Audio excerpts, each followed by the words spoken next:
명절을 잘 지내고 오셨습니까? 네. 이번 명절은 어느 때보다도 좀 긴 명절이었던 것 같습니다. 저도 명절 당일날 저희 부모님 찾아뵙고 인사하고 성묘하고 돌아왔고, 둘째 날은 또 저희 처가 또 댁을 방문해서 같이 인사하고 돌아왔습니다.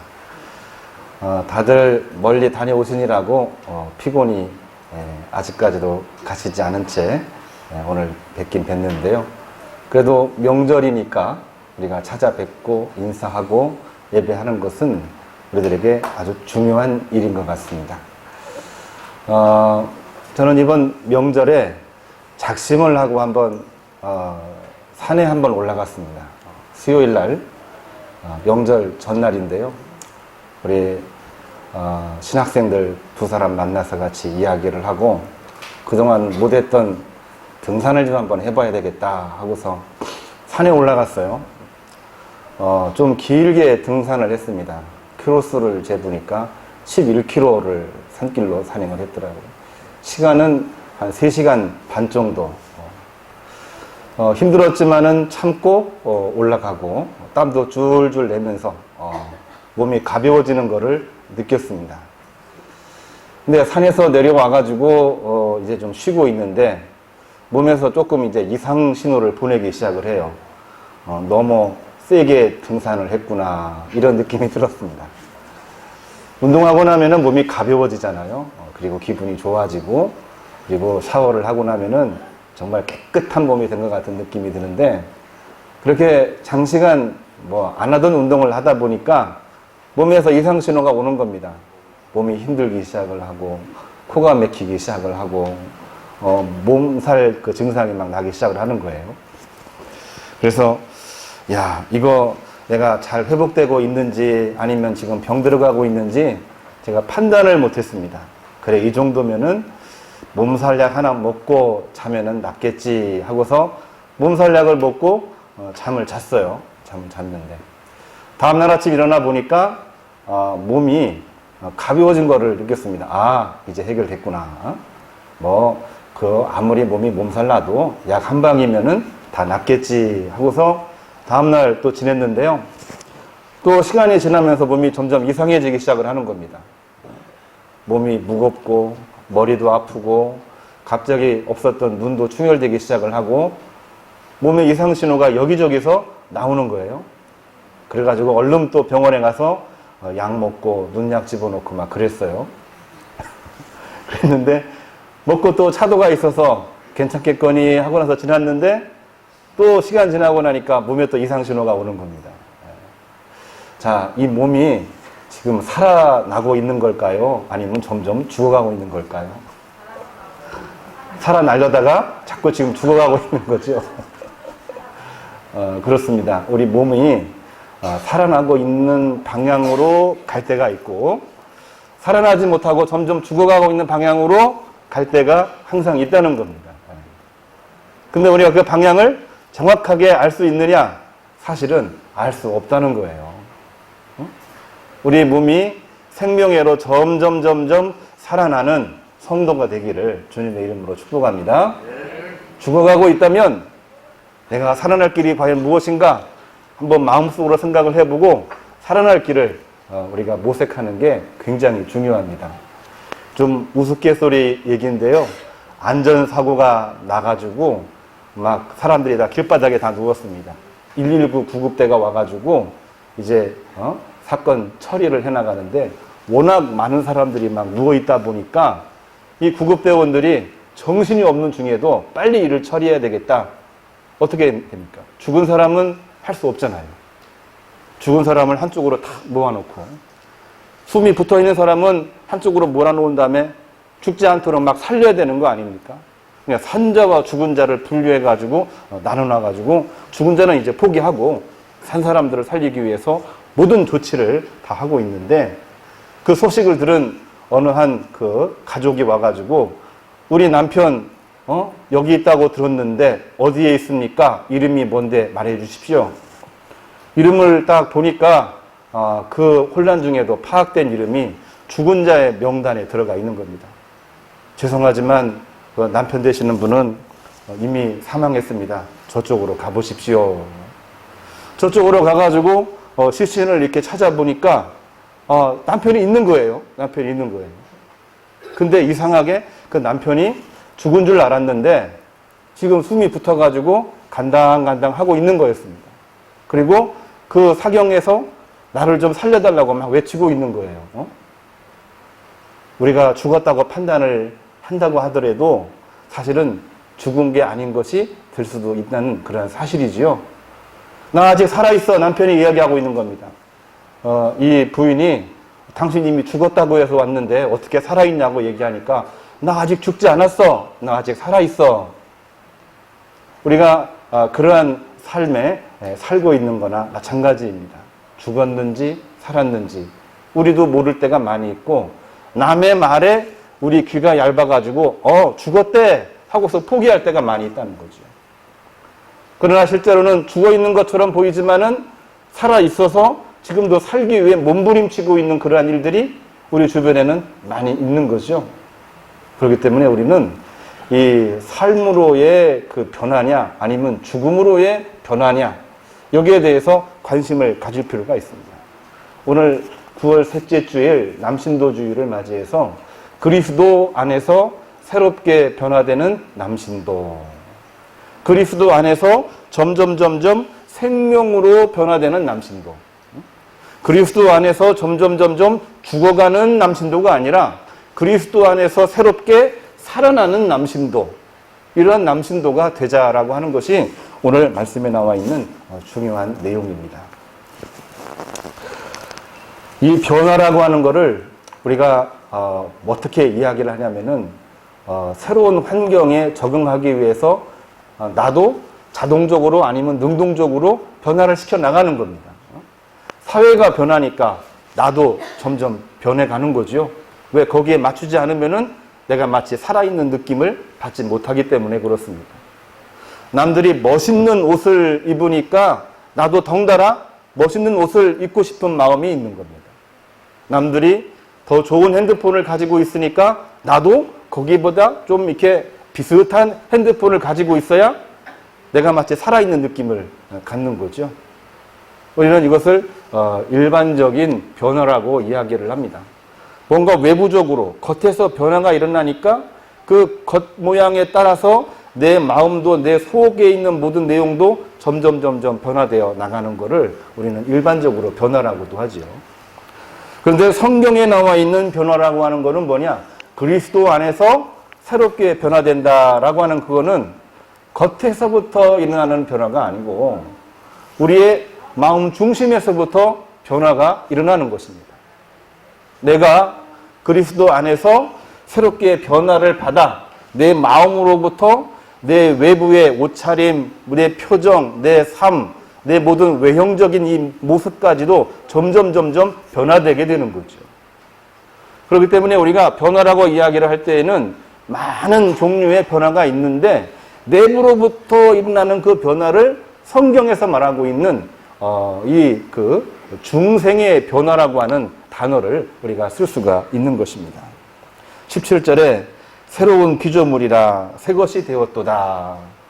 그리스도 안에 있으면은 새로운 피조물이고 새 것이 되었도다. 이것을 우리는 중생의 변화라고 이야기를 합니다. 모든 것은 다 변화가 됩니다. 변화가 되는데 발생하고 발전하고 소멸되게 되어져 있습니다. 근데 그 마지막을 보게 되면 결국에는 소멸되는 겁니다. 마지막은 늙는 것이고 마지막은 죽어가고 있는 것이고 마지막에는 망해가고 있는 것입니다. 우리가 아무리 멋있고 우리가 아무리 건강해도 시간이 흐르면 점점 변화되고 늙게 되고 죽게 되고 사라지게끔 되어져 있는 거죠. 이게 바로 변화입니다. 근데 오늘 성경에서 말하고 있는 변화는 중생의 변화는 생명으로의 변화라고 하는 거죠. 생명으로의 변화. 내가 점점 죽은 것처럼 보이기도 하고 내가 점점 늙어가기도 하고 내가 점점 약해지기도 하지만은 내 마음속에 있는 영혼은 뭡니까?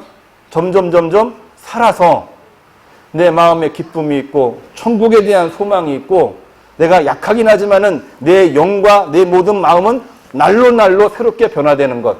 이거를 우리는 중생으로의 변화요 생명으로의 변화라고 하는 것입니다.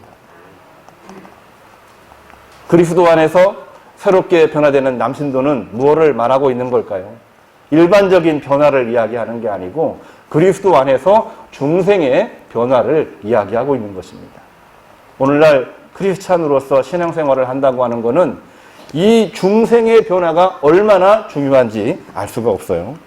그렇기 때문에 오늘 저는 두 가지를 이야기하고 함께 기도를 하려고 합니다. 첫 번째로는 주님과 함께 죽어야 새로워질 수 있다고 하는 얘기입니다.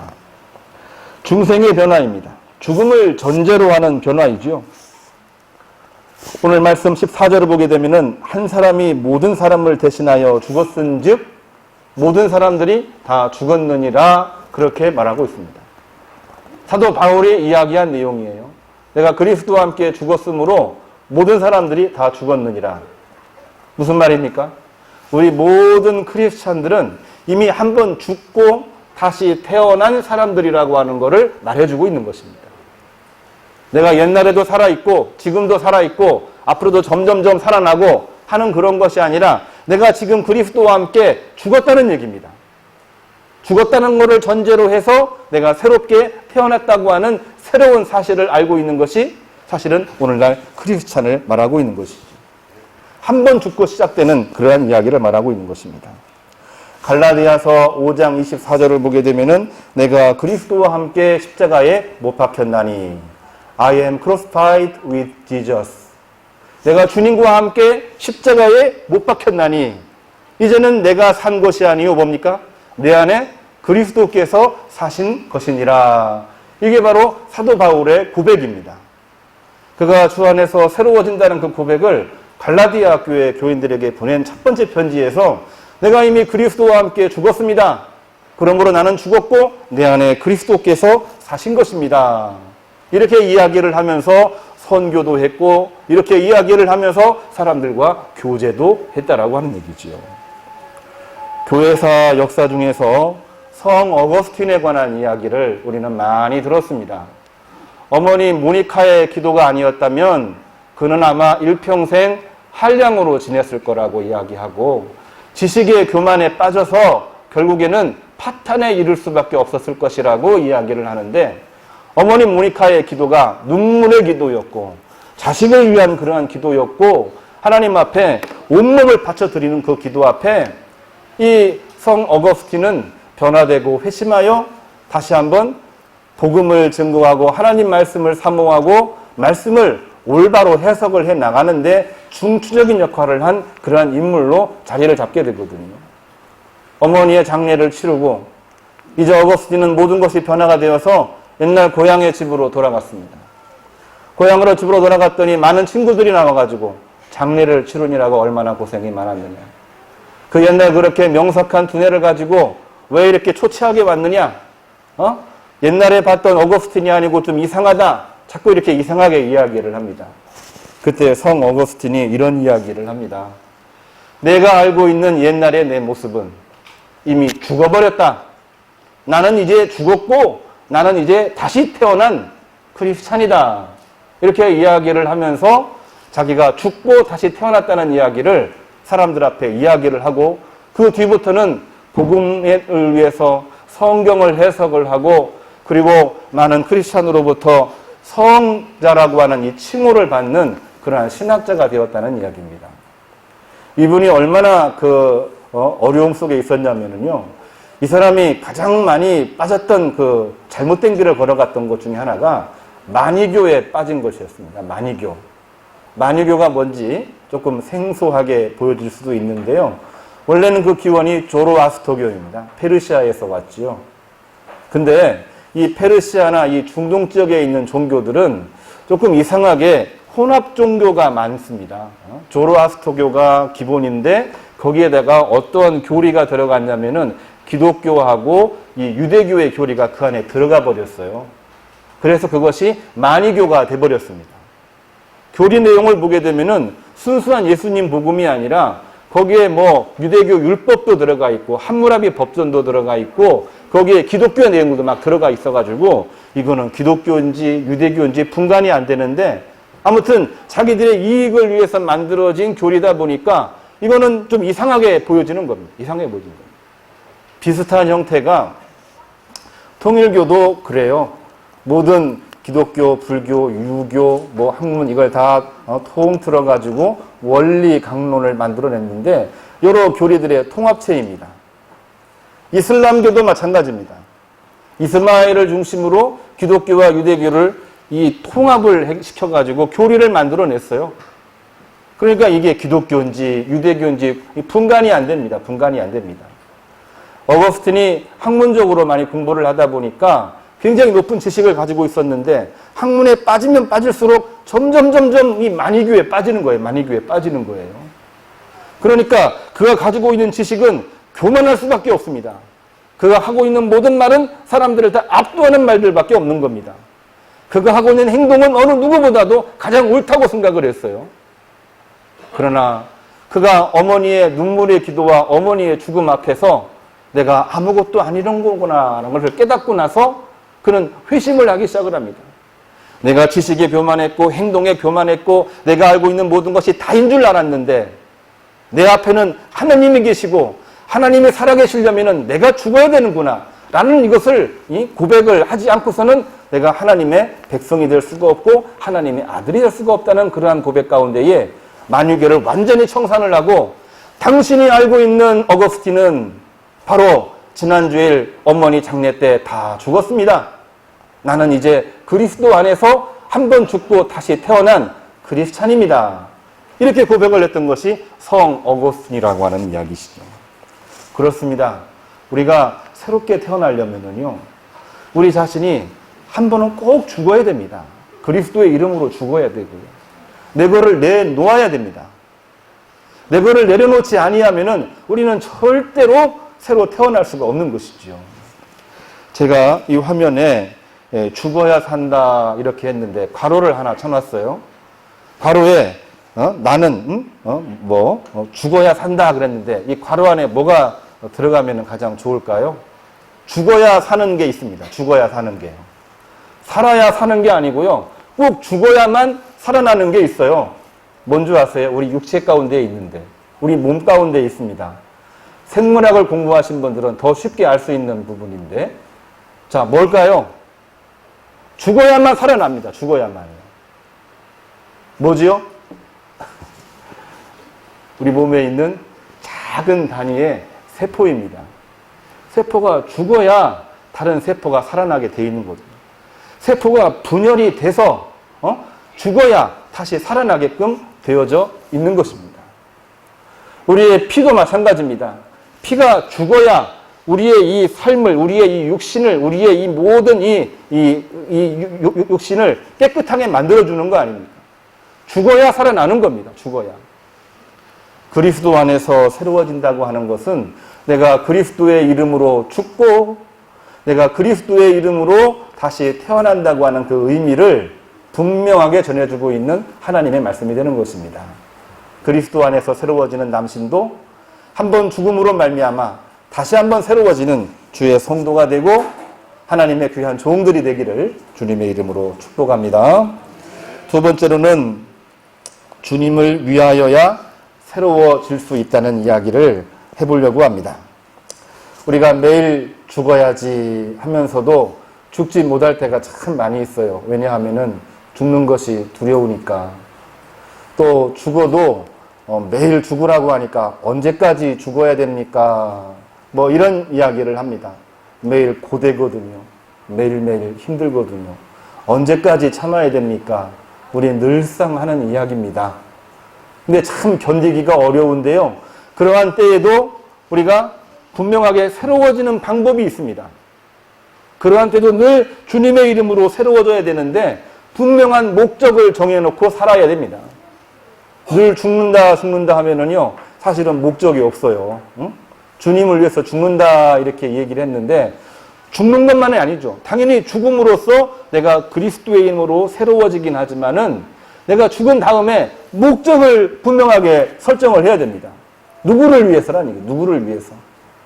그리스도를 위해서 내 스스로가 죽지 아니하면은 결코 그 모든 일들을 이겨낼 수가 없다고 하는 얘기입니다. 시편 77편 1절로부터 20절까지 말씀을 보게 되면은 정말 견디기 어려워하는 시편 기자의 고뇌와 고충이 들어있는 내용이 있고, 그러한 고통과 고충 중에도 하나님을 향한 믿음을 가지고 소망을 가지고 목적을 가지고 견디어내고 승리를 하는 고백이 들어있습니다. 시편 77편 1절로부터 9절까지를 보게 되면은요, 이 시편 기자가 남자였는지 여자였는지 그거는 모르겠습니다. 그러나 대부분 시편 기자가 남성 중심이기 때문에 오늘 남신도 주일에 적합한 말씀이라고 생각이 돼서 이 말씀을 제가 뽑아가지고 왔는데요.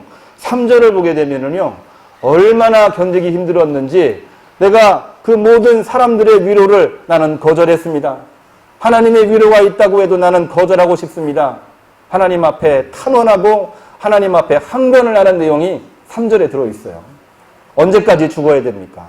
언제까지 참아야 됩니까? 4절 말씀에는 내가 지금 괴로움을 토할 수밖에 없습니다. 내가 너무나도 견디기가 힘듭니다.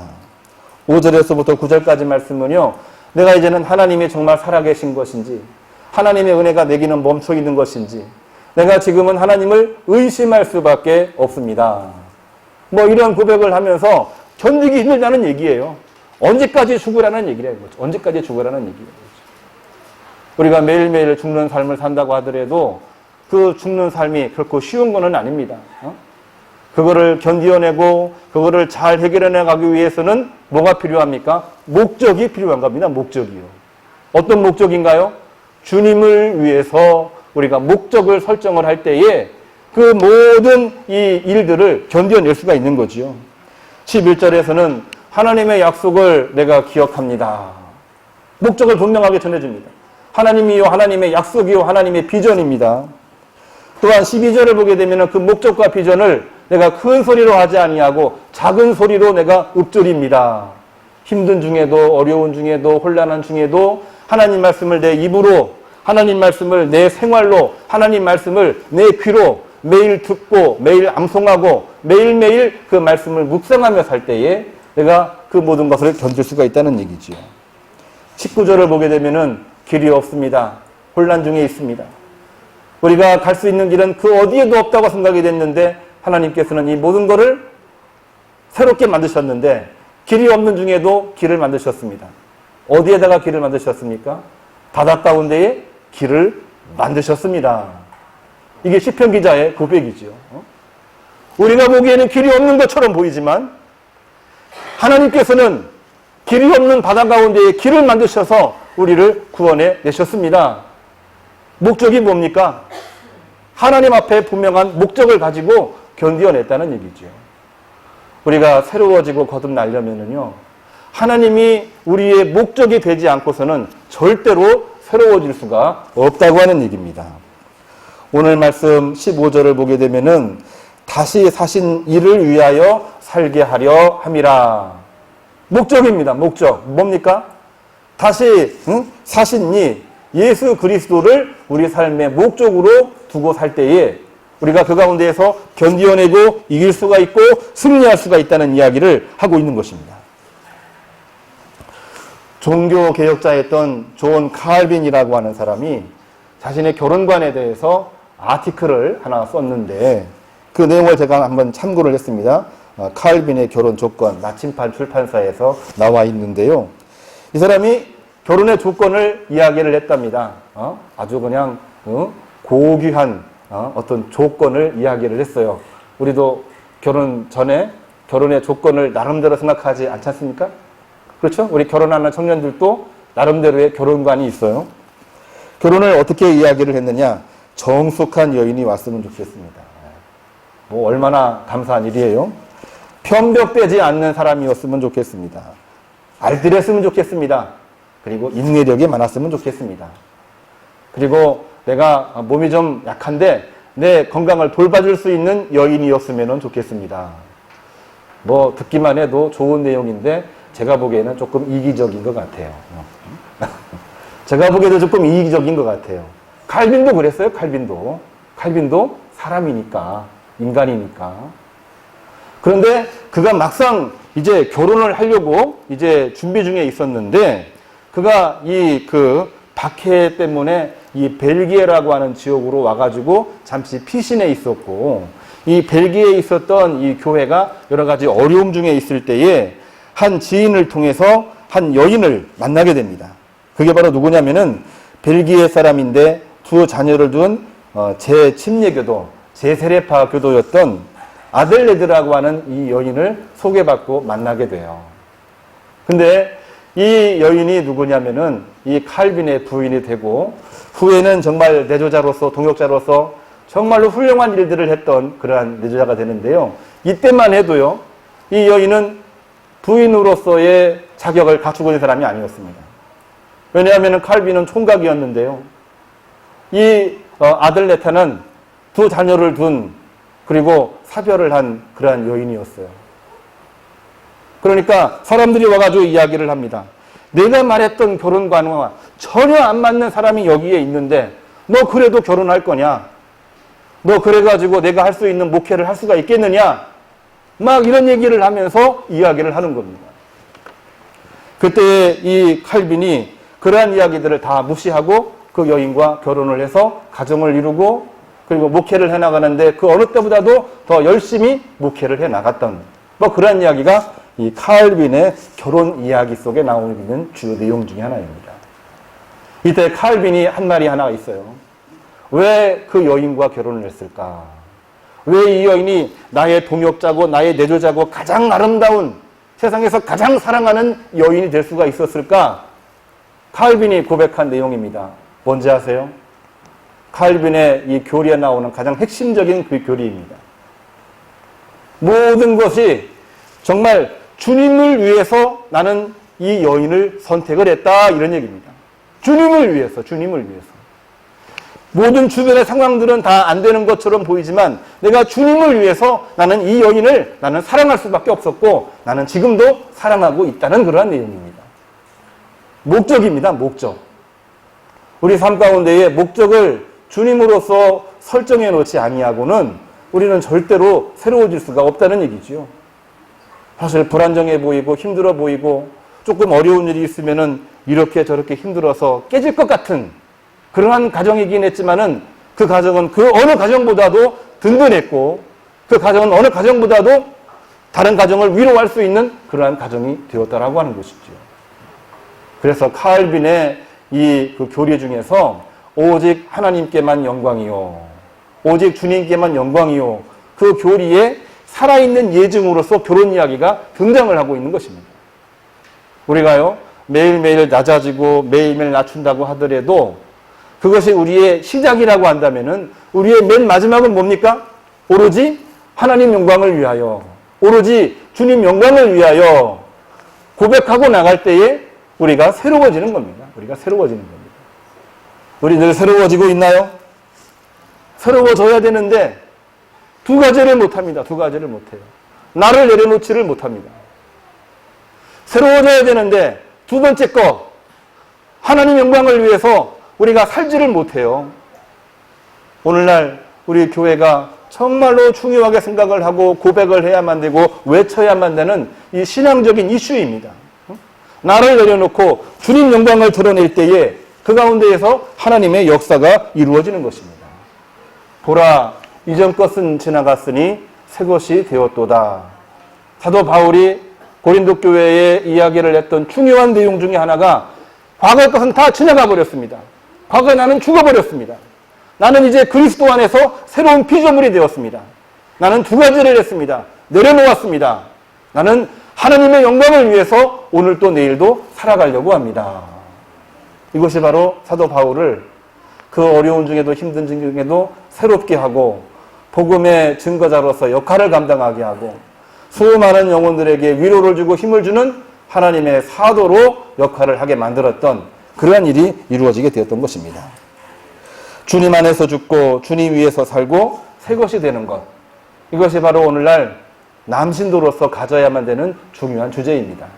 그리스도 안에서 새로워지는 남신도, 이 제목이 너무 딱딱해서 이 제목을 정할까 고민 많이 했었는데요.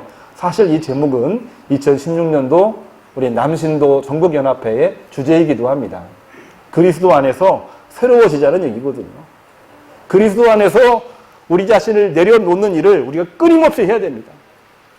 내려놓는과 동시에 주님을 내 안으로 끌어들이는 하나님 영광을 들여놓는 그 일들을 우리가 끊임없이 할 때에 우리가 새로워지고 그 안에 능력이 있고 권능이 있고 열매가 있고 그러한 가운데에 하나님의 나라가 확장되는 줄로 믿으시기를 주님의 이름으로 축복합니다. 기도하겠습니다.